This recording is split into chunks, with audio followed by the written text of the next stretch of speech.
Hi guys! So, welcome. So, this is the third day na naka-quarantine sila.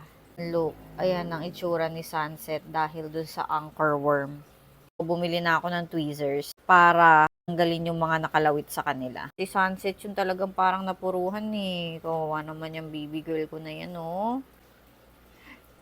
Di ba ang cute niya? She has a nose and a mole.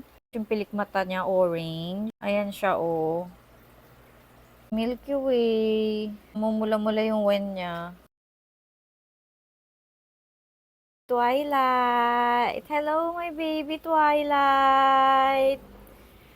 Medyo low energy na sila kasi third day na silang hindi kumakain kasi naka-fasting nga sila since medicated yung water nila.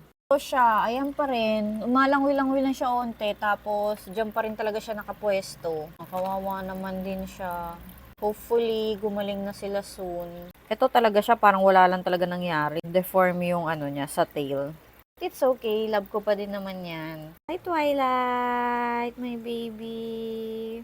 Mukha naman kayo, no? Pagaling na kayo, ha? This is the third day nga. And then bukas, kakain na sila and magpi 50% water change ako and magdo-dose pa ako ng Dimilin. Ang i-add kong Dimilin is kung gaano lang kadami yung aking tanggal na water.